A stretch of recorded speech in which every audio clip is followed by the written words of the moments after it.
알기 쉬운 입시 그라서 처음부터 이거부터 아셔야 됩니다.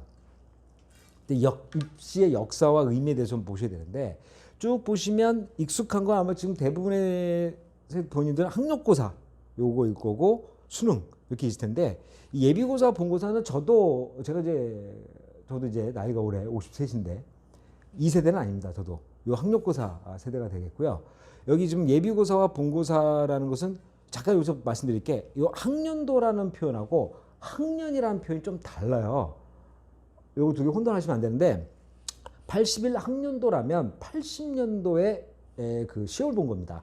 그러니까 학번하고 일치하는 게 학년도예요. 그러니까 만약에 2019 학년도 수능이다 그러면 18년 11월 달에 본 수능을 얘기를 하게 되는 겁니다. 그러니까 그 학생이 수능을 보고 대학을 들어가면 19학번이 되는 거잖아요. 바로 그런 기준으로 보시면 되는 겁니다. 그러니까 22학년도 그러면 21년도에 고3인 학생이 되는 거고요. 그냥 학년이라고 한다면 그러니까 2019 학년 그러면 그 해당 연도만 딱 2019만을 얘기하게 되는데 이걸 말씀드린 이유가 나중에 학생이 고등학교 가서 이제 수능 전에 모의고사라는 걸 보게 되는데 이 모의고사는 사설하고 일단 정부에서 보는 다시 말해서 평가원에서 보는 모의고사 두 종류가 있어요. 평가원 모의고사는 고3 때만 보게 돼요. 6월달, 9월달, 그다음에 이제 수능 이렇게 보게 되고 교육청 께 또 중간중간에 끼어 들어가 있는데 오로지 요 그 학년도 다시 말해서 이 학년도 표현을 쓰는 것은 평가원 모의고사에서만 학년도라는 표현을 쓰게 됩니다. 그러니까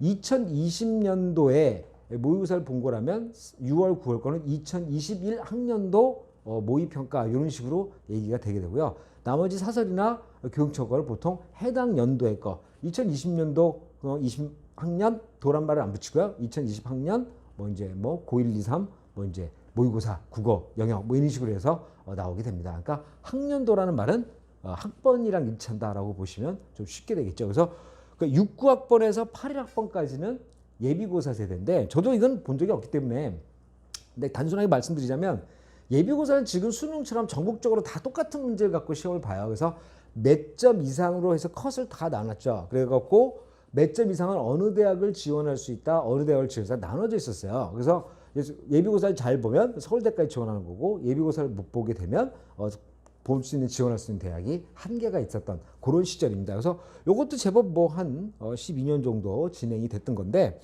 이게 이제 재미있다기보다는 이 학년이 이거 시험 이름이 바뀔 때 보면 이 정권이 바뀌는 거하고도 조금 더 연관이 좀 어느 정도 있어요. 특히 이때 81학번들은 이제 부모님들이 기억을 하실지 모르겠지만 그 이제 전두환 정권이 들어오고 나서 그때 입시에도 싹 다 뜯어 고쳤죠. 너무 복잡하게 하지 말고 하나로 가자 그래서 예비고사, 본고사 없애고 학력고사로 해서 82학번, 82학번부터는 전부 다 이제 학력고사로 갔던 세대죠. 그래서 일단은 여기서 제가 이걸 또 말씀드린 이유가 이 본고사라는 말을 지금도 좀 써요.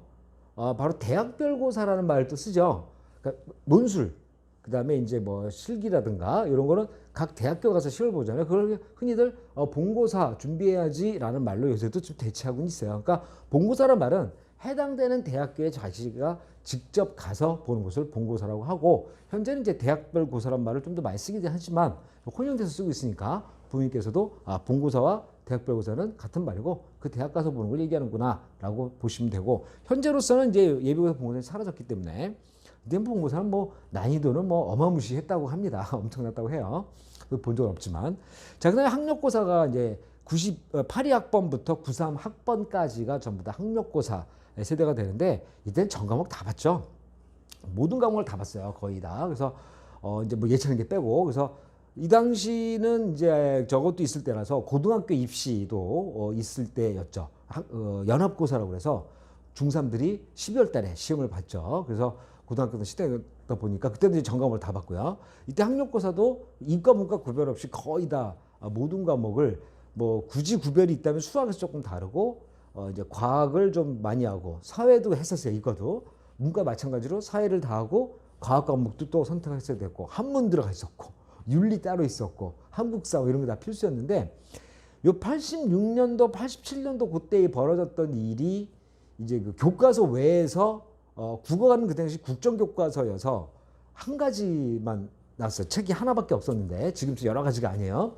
그랬는데 교과 외에서 출제가 됐던 적이 있어가지고 굉장한 화제가 됐던 그걸 이제 기억을 좀 합니다. 근데 그때부터 이제 교과서 조금씩 벗어나게 했던 건데 현재 수능은 교과서에 나오지 않습니다. 어느 특정 교과서에서 이제 몰려서 나왔다는 얘기를 들으면 안 되기 때문에 이 교과서는 현재 그 범교과라는 개념을 이용해서 이제 초월해서 이제 문제가 나오게 되고 현재는 교과서에서 출제되지는 않는다라는 거.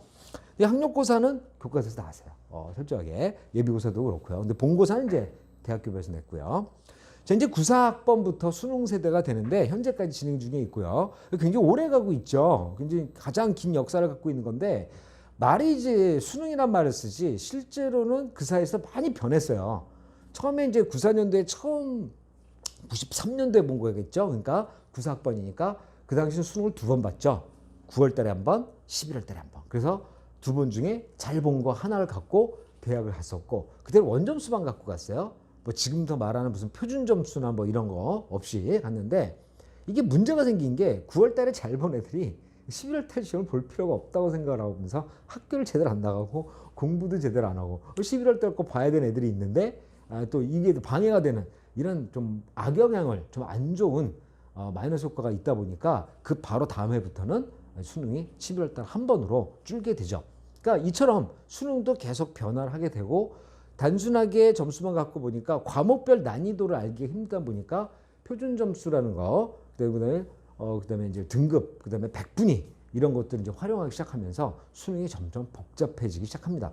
물론 이제 문제 출제되는 방식을 떠나서 평가하는 방식에서 그렇다는 겁니다. 그래서 어쨌든 수능이라는 것이 지금까지 연결되어 오고 있기 때문에 부모님께서도 이제 보신 분이 계시는데 요 94학번, 9학번 부모님들이 이제 나오기 시작을 하셨어요.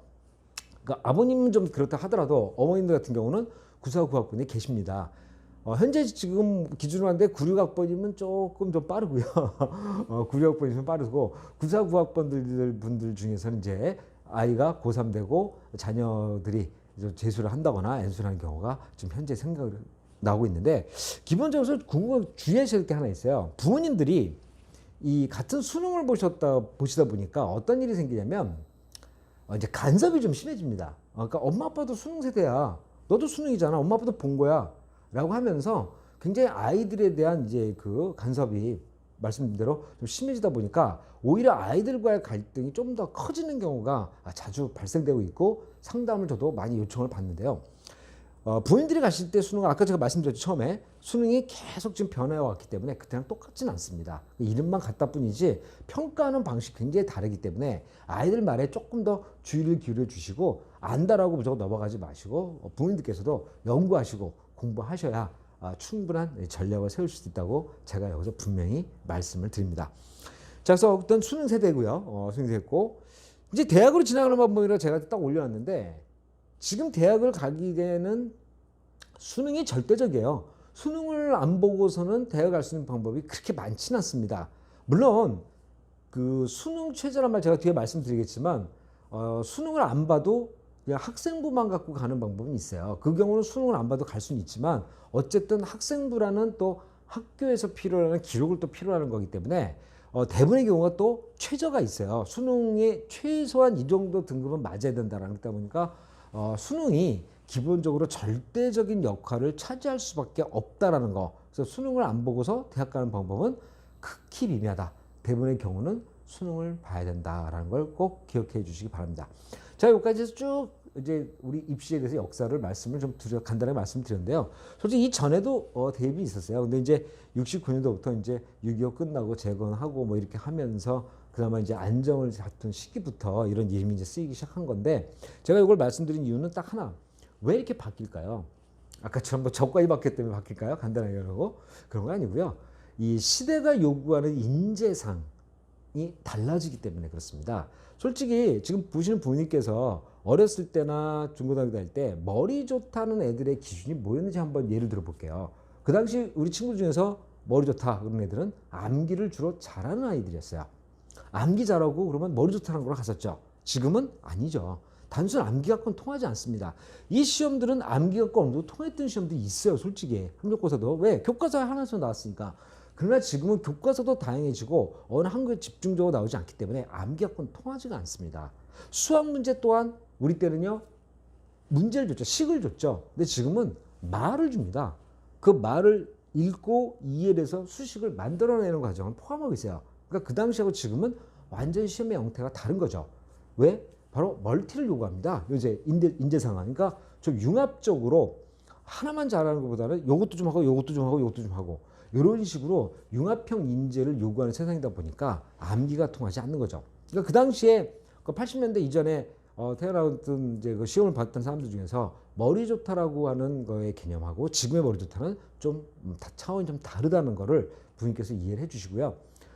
솔직히 이제 어떤 이제 머리 좋다 나쁘다가 단순히 IQ 또 요새는 또 IQ라고는 안 하고 EQ가 또 감성 지수도 중요하다 한 이유가 바로 거기서 나온다는 거 부모님께서 받아들여 주시고 얘들 요새 우리 때의 기준과는 좀 다르구나라는 거를 꼭 마음에 담아두시기 부탁을 드리겠습니다. 자.